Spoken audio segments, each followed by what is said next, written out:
अस्सलाम वालेकुम नाज़रीन, this is Shweta Ahmed and you are watching my Pakistan stock market updates. और हमारे साथ मौजूद हैं mister Yasir Yaqoob, Y securities के डायरेक्टर। तो आइए चलिए उन्हें वेलकम करते हैं और उनसे स्टॉक मार्केट से रिलेटेड मज़ीद गुफ्तगू करते हैं।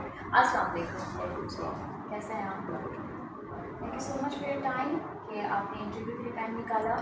तो लेट्स स्टार्ट आवर इंटरव्यू।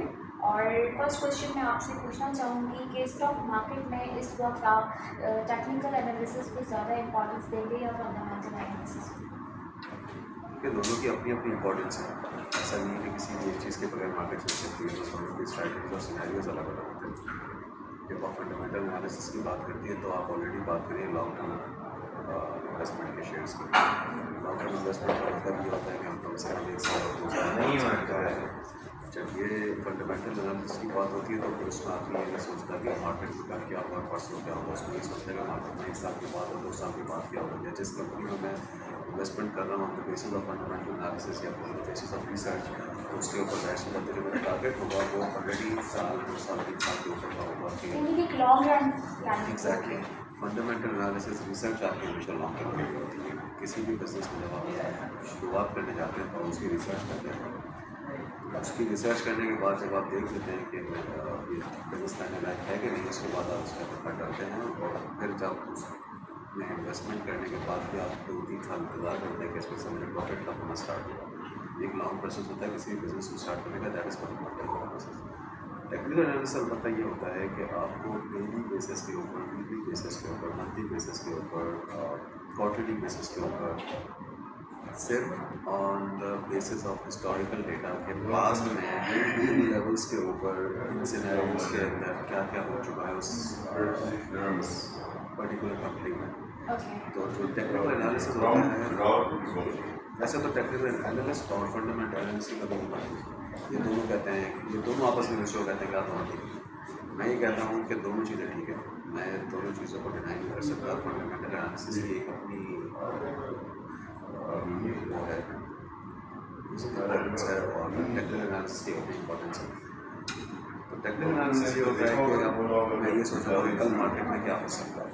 कल मार्केट में हो सकता है कि अगर एक पर्टिकुलर लेवल मैं निकाल रहा हूँ किसी भी स्क्रिप्ट का या टेक्स्ट का, तो अगर वो उसको ब्रेक कर देता है डाउनवर्ड से, उसको ब्रेक कर देता है अपवर्ड्स, तो उसके ऊपर एक नई जो रैली बन सकती है बोथ साइड्स, वो कितनी हो सकती है, कितनी लिमिटेशन है उसकी।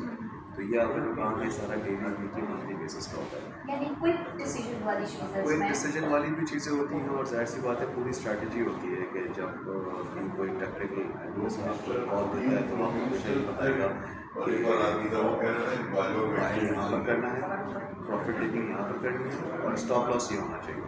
और अगर स्टॉप लॉस हिट हो जाता है तो फिर उसके बाद बाइंग यहाँ पर करनी है, फिर उसके बाद ये बाइंग करने के बाद ये टारगेट होना चाहिए और ये स्टॉप लॉस। तो ये पूरी वो है। तो इसमें जब आप टेक्निकल एनालिसिस की बात करते हैं तो उसके अंदर ऐसी बात हमारे अंदर हिम्मत भी होनी चाहिए कि अगर हम एक चीज़ को देख लें कि हमारा लॉस हो रहा है, उसको स्टॉप लॉस हिट हो रहा है तो आप उसको वहाँ भेज दें। हो सकता है कि आपके साथ 3 या 4 बार या 5 बार ऐसा हो जाए कि आपका स्टॉप लॉस हिट हो गया और एक बार ऐसा होता है कि आपका टारगेट हिट हो जाता है। तो वो जो टारगेट होता है ना उसको हमेशा आपके स्टॉप लॉस से परसेंटेज वाइज में ज़्यादा होना चाहिए, बड़ा होना चाहिए, ताकि आप जब प्रॉफिट करें तो आपकी जो लॉसेज हैं वो एक बार तो ये सारी स्ट्रैटेजीज होती हैं किस तरीके से आपको इनको ट्रीट करना है और आप अपना पोर्टफोलियो किस तरीके से आगे बढ़ाना चाहिए। सो दैट्स ग्रेट, आपने इसको डिफरेंशिएट तो बहुत अच्छे तरीके से समझा दिया है। But if you have to pick one from those, तो आप किसकी तरफ हैं, किसकी साइड पे आप ज़्यादा हैं? देखिए एज अ ट्रेडर आप यूज़ करते हैं इन्वेस्टर, क्योंकि वो अपने मुझे डेली बेसिस के ऊपर जो मुझे ट्रेडिंग करनी है उसमें मुझे वो बहुत हेल्प करेगा कि मुझे यहाँ बेच देना चाहिए या यहाँ मुझे खरीद देना चाहिए। लेकिन अगर एज एन इन्वेस्टर जब मैं बात करता हूँ तो फिर जाहिर सी बात है मैं डेली बेसिस की बात नहीं कर रहा। फिर मैं एज एन इन्वेस्टर बिल्कुल उसकी बॉटम प्राइस ढूंढने की कोशिश करूँगा और फिर जब वो मुझे उस रिसर्च के हिसाब से जब वो मुझे रिटर्न दे रहा होगा तो मैं बिल्कुल पीक प्राइस उसकी ढूंढने की कोशिश करूँगा कि मैं बेचूँगा। तो ये जो प्रोसेस होगा मेरा 2-3 साल होगा, तो मुझे 2-3 सालों में भी तो कुछ करना है। ऐसा तो नहीं कर सकता रिसर्च करके आपको लॉन्ग रन प्लान मुझे okay as a investment investor. के लिए मुझे उसमें डिविडेंड्स मिल रहे हैं, मुझे उसमें बोनसेस मिल रहे हैं, ठीक है, मेरी जो भी है उससे जो वर्थ है या वर्थ है मुझे बढ़ती जा रही है, कभी कभी वगैरह ज़्यादा है कभी कम है। डिपेंडिंग ऑन हमारी इकॉनमी की सिचुएशन क्या है, उस कंपनी की सिचुएशन क्या है, उस कंपनी की कितनी अर्निंग्स पे इम्पैक्ट आ रहा है, उसकी अर्निंग्स बढ़ी है तो कितना डिविडेंड बढ़ा रहा है, उसके ऊपर सारी चीज़ें डिपेंड करती है। लेकिन जब मैं टेक्निकल एनालिसिस करता हूँ इन सारी चीज़ों की अच्छा, दैट्स व्हाई आपने कहा कि दोनों चीज़ें अपनी जगह ये अहमियत रखती हैं, और एज ए ट्रेडर आपने टेक्निकल को चूज़ किया और एज ए इन्वेस्टर आपने फंडामेंटल एनालिसिस को चूज़ किया। That means both are important.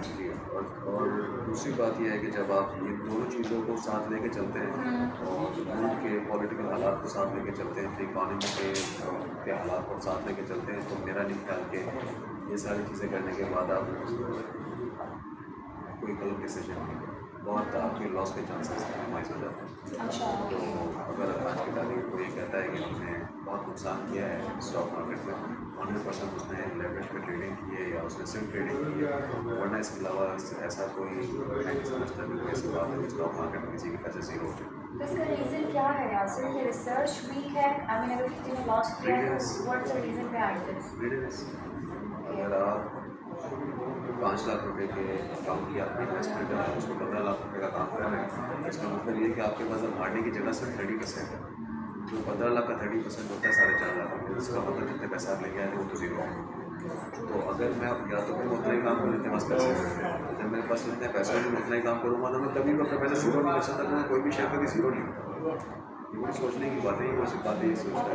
Technical चीज़ें जो आपको समझ आनी चाहिए, इन्वेस्टर को मालूम बहुत होनी चाहिए, क्योंकि जब हम लेवरेज कर रहे हैं बाई कर रहे हैं साइड सी बात है, हम उसकी भी तो कॉस्ट पे कर रहे हैं, तो हम कब कमाएंगे और हम कब अपनी कॉस्ट को पूरा करके और हम कब प्रॉफिट पाएंगे, ये सारी चीज़ें स्ट्रैटेजी की है। अब मेरे पास कोई शॉर्ट टर्म ट्रेड है तो मैं लेवरेज में काम कर लूँगा, लेकिन मुझे पता है कि मुझे किस लगती 6 महीने तो मैं लेवरेज सोच ही नहीं सकता। So you know your direction, obviously, if you're every trader should know, every investor should know. नहीं है तो फिर उसका स्टॉक मार्केट पर ब्लेम नहीं जाना चाहिए, तो बैठ के अपनी गलतियाँ देखनी चाहिए कि हमारी गलती नहीं है। ऑब्वियसली।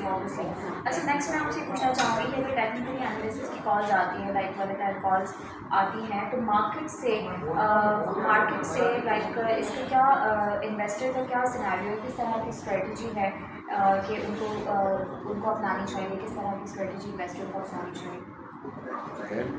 जिसके पैसे हैं उसके उसको अपने हिसाब से स्ट्रेटेजाइज करना चाहिए कि हारने और जीतने की समझ क्या है। स्ट्रेटजी इन्वेस्टर को अपनी सेट करता है या स्टॉक मार्केट स्ट्रेटजी बता रही होती है? किताबों में तो सब कुछ लिखा हुआ है, क्यों नहीं? बात ये है कि आपको थियोरेटिकल सब कुछ पता है, अगर आप इम्प्लीमेंट ना कर सकें तो फिर आपको फ़ायदा नहीं उठाएगा हमारा है। कुछ कॉमन स्ट्रैटेजीज होती हैं जो 100 में से 80 लोग यूज़ करते होंगे, कुछ ऐसी स्ट्रैटेजीज होती हैं जो आपको पर्सनालिटी को देखकर सूट करती है। अगर मुझे ये पता है कि 10 रुपये की चीज़ गाँव पे होगी तो मुझे ऐसे ही घबराहट होना पड़ेगा, तो मैं बेच दूँगा वहाँ पर, तो जाहिर सी बात है इंतज़ार नहीं करना उसके। और अगर मेरे अंदर इतनी सकत है कि मैं उसको 8.5 रुपये तक और 8 रुपये तक बेच सकता हूँ, मैं उसको इंतज़ार कर लूँगा वापस उसके बढ़ने का, तो फिर मुझे उसके हिसाब से तो जब भी हमारे पास भी कोई क्लाइंट्स जब सवाल करते हैं कि क्या करना है, किस तरीके से करना है, तो हम पूरा गाइड करते हैं। ये चाहिए कि उनकी पर्सनैलिटी क्या है। बहुत से ऐसे ट्रेडर हैं जो नुकसान बर्दाश्त नहीं कर सकते, एग्जैक्टली ये वो समझते नहीं है। बंदा पे बताता है बोलता है 5 लाख रुपये में 5 लाख रुपया काम कर अगर नुकसान होता है तो वो काम करते हो सकता है कि वो भी उनके पास पैसे हो, तो फिर हमें उस सिनेरियो में फिर लेवरेज पे जाने की इतनी ज़रूरत नहीं है। अगर आप नुकसान को बर्दाश्त हाँ अगर आपको नुकसान बर्दाश्त करने की ताकत है तो फिर आप लेवरेज भी करेंगे। ट्रेडिंग बिजनेस तो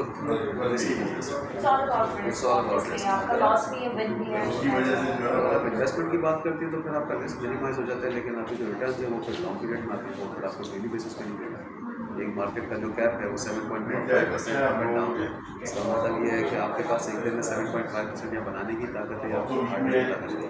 अगर आप एवरेज पे करते हैं तो इसका मतलब एक महीना में 21%, 23% का आप काम कर सकते हैं। अगर आप एवरेज पर है तो 3 टाइम्स एवरेज, तो ये वाली मार्केट डायनामिक्स तो है। और अगर आप इन्वेस्टमेंट की बात करें तो फिर आपको कॉल नहीं करता, मैंने 50 रुपये की ली, 40 रुपये की हुई चीज़, 50 रुपये की वो 60 रुपये। Okay okay.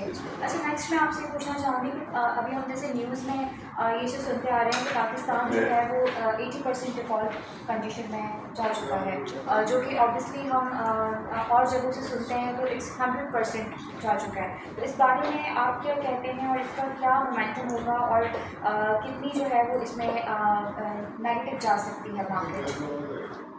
सबसे पहले तो हम बात करते हैं डिफ़ॉल्ट की। जो आप 80% कह रही है, ये बेसिकली क्रेडिट डिफ़ॉल्ट स्वैप की बात कर रही है। ये डिटरमिनेट प्रोसेस है कि जब आपकी गवर्नमेंट अपने पेपर्स, बॉन्ड पेपर्स और अपने गवर्नमेंट पेपर्स दुनिया में बेचती है मनी डॉलर्स के बाद उनको रिटर्न मिलते हैं। तो अभी जो हमें सबसे बड़ा मसला ये है, जो खतरा है हमें, कि दिसंबर की जो हमारी पेमेंट है 1.2 बिलियन डॉलर्स की है, क्या हम ये पे कर सकेंगे या नहीं कर सकेंगे। अगर ये 1.2 बिलियन डॉलर्स हम पे कर देते तो डिफ़ॉल्ट का मसला खत्म हो गया, डिफ़ॉल्ट का मसला खत्म हो गया। लेकिन अब सवाल ये आता है कि क्या हम दिसंबर के डिफ़ॉल्ट की बात कर रहे हैं? नहीं। अब जब 80% डिफ़ॉल्ट पाकिस्तान की बात करती है तो बेसिकली जब आप बात कर रहे हैं क्रेडिट डिफ़ॉल्ट स्वैप जो 75% इस वक्त दिखा रहे हैं वो 6-8 महीने 1 साल का नहीं, वो 5 साल का। हम 5 साल अगले आने वाले 5 साल में हम 75% एज पे खड़े हुए हैं कि हम डिफ़ॉल्ट हो सकते हैं आने वाले 5 साल में। दिसंबर का मसला नहीं। तो अगर जहाँ तक बात दिसंबर की है कि क्या हम डिफ़ॉल्ट होंगे या नहीं होंगे, क्या हम पेमेंट कर सकेंगे नहीं कर सकेंगे, तो हम बिल्कुल भी डिफ़ॉल्ट नहीं कर सकते। कोई चांस ही नहीं। आप इसे एग्री नहीं करते? अभी जो ये न्यूज़ में जो एक चीज़ मार्केट की जा रही है कि 80% डिफ़ॉल्ट न्यूज़ यही है 80% क्रेडिट डिफ़ॉल्ट स्वैप जो है उसके चांसेस 80% बढ़ गए, लेकिन वो 5 ईयर फ्रेम पर है, वो 6 मंथ्स फ्रेम पर नहीं है, वो 1 मंथ फ्रेम पर नहीं है। हमें जो पेमेंट अभी करनी है इनिशियली वो दिसंबर में करनी है, वो है आपकी 1.2 बिलियन डॉलर्स। हमारे पास तो रिजर्व में पड़ेगा अभी 7.5 बिलियन डॉलर्स, बस बैंक्स में पड़े हैं 7-8 बिलियन डॉलर्स, क्यूमुलेटिव हमारे पास 14 बिलियन डॉलर्स तो पड़े हैं।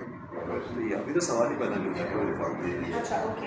और अगर ये नहीं होती डिफ़ॉल्ट जैसे कि आप कह रहे हैं तो फिर हम कहाँ पे स्टैंड करते हैं, इस बारे में आप क्या कहना चाहेंगे?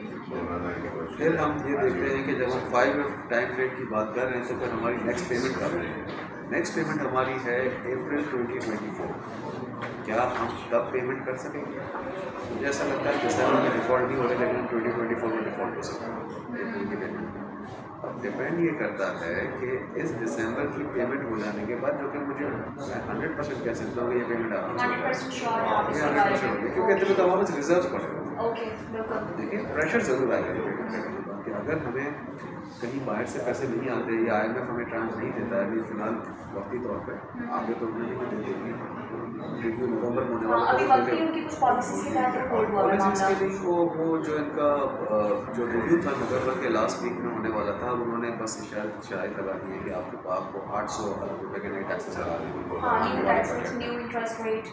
वो आने वाले बजट में उन्होंने कह दिया कि आप ये टैक्सेस लगाएं, और हमने भी कहा कि हमारी गवर्नमेंट ने कह दिया कि हमें कोई नया बजट नहीं है, ये सुनकर उन्होंने भी कह दिया कि ठीक है हमें पाकिस्तान में नहीं आ रहे। तो अब ये कोई ना कोई बीच में इनकी कॉम्प्रोमाइज़ होगा और फिर ये बताएंगे कि ठीक है अभी नहीं तो हम ये टैक्सेस जनवरी या जब नेक्स्ट बजट आ रहा है इसमें ये टैक्सेस लगा देंगे, आप हमारे पास ट्रांसफर शेयर करें। अगर देखा जाए तो आपकी 2 दिन पुरानी बात है, IMF भी कह रहा था कि हम पाकिस्तान को सिंथेटिक से देखते हैं कि फ्लड्स भी आए हैं, लोगों के घर भी बर्बाद हुए हैं, तो हम हमारे दिलों में बड़ी दर्द है के लिए, और हम पूरा जितनी पैसे दे सके देंगे, जितनी मदद कर सकते हैं मदद कर सके करेंगे और जल्द से जल्द करेंगे। तो उन्होंने एक पॉजिटिव साइन दिखाया, तो ये तो सवाल ही पैदा नहीं सकता कि हम अभी फॉलो हाँ 2024 में अगर इन्होंने हमारे पास कोई पॉलिसीज नहीं आपको आई कोई उम्मीद है IMF से? IMF से देखिए बात ये है कि चले हम एक दूसरे सिनेरियो पर बात कर लेते हैं। दूसरा सिनेरियो ये है, लेट्स अज्यूम कि कल गवर्नमेंट आती है और कह देती है कि हम डिफ़ॉल्ट हो गए। इसका मतलब क्या होगा? इसका मतलब ये हुआ कि जितने पैसे हमें IMF को या दुनिया को बाहर देने अब हम नहीं दे सकते, नहीं उतार सकते, तो वो क्या करेंगे फिर? वो क्या करेंगे? वो बोलेंगे भाई और पैसे लो, हमें ये बताओ कि हमारे पैसे कैसे वापस आएंगे। फिर उस सिनेरियो में हमारे पास और पैसे आ जाएंगे, लेकिन उनकी और उनकी शर्तें और ज़्यादा स्ट्रिक्ट हो जाएंगे हमारी तरफ कि अभी जो हम जितनी इंपोर्ट कर सकते हैं उतनी इंपोर्ट नहीं कर सके। अभी हमारे टैक्सेस अगर हम अभी की बात करें तो हमारा जो सेल टैक्स है वो हमारा चीज़ नहीं हो रही ना, सेल टैक्स है हमारा 13% है, जो आपका इनकम टैक्स है वो आपका 31% है। तो वही बोलते हैं, और आपकी जो आप चीज़ें बाहर लेने जाते हैं चीज़ पर हम टैक्स करते हैं वो सब बढ़ा देंगे। अभी जो कॉस्ट ऑफ लिविंग है वो भी महंगी हो जाएगी। आपके घर में जो चीज़ें आज जो 10 रुपये की आ रही है वो 15 रुपये की आनी शुरू हो जाएगी। इनकम जो आ रही होगी हमारी वो कम हो जाएगी। तो जाहिर सी बात है उसके भी रिपोर्टेशन यही होंगे कि गुर्बत बढ़ रही है, एक्सपेंसेस बढ़ जाएंगी, गुर्बत बढ़ जाएगी, गुर्बत बढ़ जाएगी, चोरी चकारी बढ़ जाएगी। ये सारी चीज़ें तो ये सारी चीज़ें होना शुरू हो जाती है ना। तो ये सारी चीज़ें तो शहर में भी हो जाएंगी, हमारी इकॉनमी बिल्कुल बैठना शुरू हो जाएगी, क्योंकि हमें इंपोर्ट करने का कोई हमारे जब तक हम रॉ मटेरियल इंपोर्ट नहीं करेंगे हम कोई चीज़ प्रोड्यूस कैसे करेंगे। अभी भी इंपोर्ट बंद हुई है। अभी भी सिर्फ हम इंडस्ट्रियल इंपोर्ट्स तो कर रहे हैं, लग्जरी इंपोर्ट्स नहीं कर रहे हैं। और लग्जरी इंपोर्ट्स नहीं करते तो कोई लग्जरी के ऊपर आपको टैक्स नहीं मिलता है, हर चीज़ का रिपोर्टेशन आता है। तो हम आज की तारीख में हम इंडस्ट्रियल इंपोर्ट्स तो कर रहे हैं, लेकिन उस सिनेरियो में अगर हम इंडस्ट्रियल इंपोर्ट भी नहीं कर सकेंगे जितनी आज कर रहे हैं। तो जब हम इंपोर्ट नहीं करेंगे तो प्रोडक्शन नहीं कर सकेंगे, प्रोडक्शन नहीं करेंगे तो बेचेंगे क्या, बेचेंगे नहीं तो कंपनी कमाएगी क्या। तो उसके लिए जब पूरी साइकिल बनने में भी एक टाइम लगता है। तो इनिशियली मैं ये नहीं कहूँगा आपको कि अगर हम कल को डिफॉल्ट हो जाते तो कल ही मार्केट 2000 पॉइंट गिर जाएगी। मुझे तो लगता है इनिशियली मार्केट हो सकता है 500 पॉइंट बढ़ के 2000 पॉइंट बढ़ जाए। नहीं, पर देखिए एक रियलिटी भी होती है, एक आपकी समझ भी है। बिल्कुल हमेशा देखिए, तो मैं आपको जब ये कह रहा हूँ, जब आपको ये कह रहा हूँ कि हम कल डिफॉल्ट अनाउंस कर देते हैं तो ये सारा IMF ही खड़ा हो जाएगा कि भैया कितने पैसे देंगे, ठीक है हमारी नई शर्तें तो और पैसे देंगे, तो उसमें तो हमारी मार्केट और बढ़ जाएगी। इसकी अब बात करें अच्छा अब तो मैं पैसे दे रहे भी नहीं और ऊपर से और पैसे आ रहे हैं तो वो तो मार्केट बढ़ा देंगे। तो ऐसा नहीं है कि मार्केट बढ़ी भी रह जाएगी, लेकिन उसके जो रिप्रिकॉशन होंगे वो आते आने में साल 1.5 साल लगा देगा। उस साल 1.5 साल में आप देखेंगे मार्केट आहिस्ता आहिस्ता बिगड़ जाएगी, क्योंकि उसके आने वाले बाद हमें कुछ नहीं दिखा कि अब क्या होगा साल एट द मोमेंट। यस बिल्कुल यार, क्योंकि इस वक्त तो हमारा सबसे बड़ा मसला ये है कि कर्जा हमारा एक्सटर्नल इतना नहीं हमारा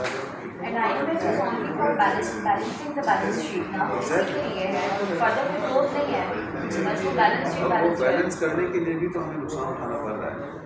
लेकिन अगर हम बात करें कि हमारा कर्जा कितना है, तो हमारा भी कर्जा इतना ज़्यादा नहीं है कि हमें की सारी शराइत माननी पड़े, लेकिन क्योंकि कर्जा है और हमारी किसी की हालत नहीं है वापस तो शर्तें बहुत ज़्यादा स्ट्रिक्ट हो जाती है। तो हमें थोड़ा खुद भी इज्जतदार उनको मानना चाहिए और पॉलिसीज ऐसी बनानी चाहिए कि कल को हमें हाथ ना मिलाने पड़े। आज की तारीख में सब कुछ नहीं हो रहा। अच्छा ये हो गया ना कि डिफ़ॉल्ट अगर हम डिफ़ॉल्ट आज नहीं होते तो कल हो जाएंगे, जब कल हो जाएंगे तो हमारा बोलता है मार्केट के लिए चीज़ें आ सकती है, मार्केट नेगेटिव होगी, पॉजिटिव फिर नेगेटिव होगी, फिर हमें आगे आने वाले 2 साल में आएंगे, एजुकेशन खराब हो जाएगी, आपकी हेल्थ इंडस्ट्री वो खराब हो जाएगी, आपकी जो लोग हैं यहाँ पर सफ़र करना शुरू हो जाएंगे। तो ये सारे रेपरकशंस आएंगे। लेकिन अगर आज की default middle class lower class की जो है वो ज़्यादा सर्वाइव करती है, एम्प्लॉयमेंट कम हो जाती है, उनके पास इतनी ज़्यादा सेविंग्स नहीं होती हैं, तो बची नहीं। अगर आप देखें सिर्फ सब्ज़ी के ही रेट देख लें तो मेरे ख्याल से जब हम ये कहते थे कि बहुत चीज़ें महंगी हो गई, लेकिन 5 साल पहले जब चीज़ें महंगी होती थी तब भी एक नॉर्मल हाउस होल्ड में हफ्ते में एक बार चिकन बन जाती है। आज की तारीख में हफ्ते में एक बार टमाटर भी नहीं आता, क्योंकि इनकम लेवल हमारे नीचे चले गए, एक्सपेंसेस हमारे ऊपर चले गए, क्योंकि हमारी इम्पोर्ट में भी कोई हमारा डॉलर हमसे नहीं समझ। देखिए मैं नहीं कहूँगा, देखिए अनएम्प्लॉयमेंट तो एक बिल्कुल डिफरेंट टॉपिक है, इस पर तो मैं आपके साथ पूरा एक घंटे का ध्यान कर सकता हूँ कि अनएम्प्लॉयमेंट क्या है, क्यों है और क्यों किस तरह क्यों बढ़ती क्यों जा रही है। इसमें तो बहुत बड़ा कसूर हमारा अपना भी है, क्योंकि इसी मनी सबको बिल्कुल लगे। तो ये सिर्फ ये नहीं है कि क्या हम इसको बेहतर नहीं कर सकते, आवाम के हाथ में भी उतना ही है। जो लोग चोरी कर रहे हैं वो भी मेहनत कर सकते हैं, लेकिन वो मेहनत करना पड़ता है। बिल्कुल हर आदमी का पाकिस्तान होना चाहिए, बिल्कुल इसी मनी सबको आदत है। तो डिफ़ॉल्ट के सिनेरियो में ये होगा कि अगर डिफ़ॉल्ट हो जाते हैं हम तो फिर हमारे आने वाले दिन जाहिर सी बात है और रिस्ट्रिक्ट हो जाएगी चीज़ें हमारे ऊपर, तो जाहिर सी बात है कि यहाँ पर एक जो इंडस्ट्रियलिस्ट है या जो पैसे वाले लोग हैं शायद यहाँ पर पसंद करेंगे, तो जब काम करने वाले लोग इस मुल्क से चले जाएंगे तो फिर इस मुल्क में रहेंगे। अभी भी जो लोग अफोर्ड करते हैं और कर सकते हैं वो इन्वेस्टमेंट के लिए पाकिस्तान में तैयार ही नहीं है। They want to invest in our country, move करना चाहते हैं। तो यही रीज़न जब आप ये कह रही हैं कि लोग यहाँ से मूव करना चाहते हैं, तो फिर मुझे आप बताएं फिर ये सवाल कैसे कर सकते हैं कि अगर डिफ़ॉल्ट नहीं हुआ तो फिर ये काम होगा। कहाँ पर खड़ा होगा? अगर मैं आपको इसका जवाब देता हूँ, इसका जवाब आपको दे दिया। अगर हम डिफ़ॉल्ट नहीं करते तो क्या आज की तारीख में कोई फॉरेन इन्वेस्टर हमारे मुल्क में इन्वेस्ट करना चाहते हैं? अगर खुद नहीं करना चाहते तो हम क्या एक्सपेक्ट करेंगे कि कोई और मुझसे बात करेंगे? खुद नहीं चाहते हम, या तो फिर हम खुद चाहे हमें अपॉर्चुनिटी देख रही होगी तो फिर हम बाहर भी जाएंगे कहीं पैसे लेके। मसला यही है यहाँ पर कि हमारे पास पॉलिसीज हैं, तो ट्रस्ट इश्यूज़ क्यों क्योंकि चेक एंड बैलेंस नहीं, कंट्रोल नहीं। आपकी गवर्नमेंट की कितनी एग्जैक्टली इसी वजह से तो चोरियाँ ज़्यादा हैं। जो दुनिया के 5 मुल्कों में काम किया, छोटी से छोटे मुल्क में भी मैंने जब काम किया होगा, अफ्रीका जैसे मुल्क में, नैरोबी जैसे मुल्क में, वहाँ भी चेक एंड बैलेंस हमारे से ज़्यादा है। हालांकि ऐसा नहीं कि वो हमारे ज़्यादा अमीर लोग हैं या रिच कंट्रीज हैं। करप्शन वहाँ भी है, सिस्टम खराब वहाँ भी है, सारी चीज़ें बिल्कुल। लेकिन पॉलिसी तो हम किसी भी वो पाकिस्तान में रहती है, किसी के अंदर भी नहीं रहता है। आप किसी के रेंट्स में जुड़े नहीं कहीं ना कहीं तो इस सिस्टम के अंदर हम इतना आसानी से काम कर सकते हैं। जी यासिर, तो अभी हम एक छोटा सा सेगमेंट करते हैं रैपिड फायर का। मैं आपको 2 ऑप्शंस दूंगी, you have to pick one.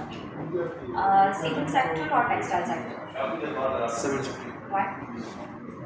जब चीज़ें बेहतर होती है देख रही है तो कंस्ट्रक्शन इंडस्ट्री चल रही है, कोल भी नीचे आया है, सीमेंट सस्ती भी हो सकती है। आने वाले दिनों में जैसा कि 5-7 महीनों में लकड़ी से काम करना चाहिए। ओके, पावर सेक्टर और oil gas sector. Oil gas sector ज़्यादा मुझे लगता है क्योंकि वो मार्केट के शेयर मार्केट के हिसाब से वो बॉटम आउट हुआ है और आने वाले समय में उसमें डेवलपमेंट बहुत है। That's great. आईटी सेक्टर और रिफाइनरी सेक्टर। शॉर्ट टर्म के लिए refinery sector, long term IT sector की अगर हम बात करें तो मुझे लगता है वो करेगा, लेकिन रिफाइनरी सेक्टर के अंदर जो चीज़ें हम देख रहे हैं, पॉलिसीज का इंतजार कर रहे हैं, एक्सपेक्टेशन देख रहे हैं, इससे ला सकते हैं शॉर्ट टर्म।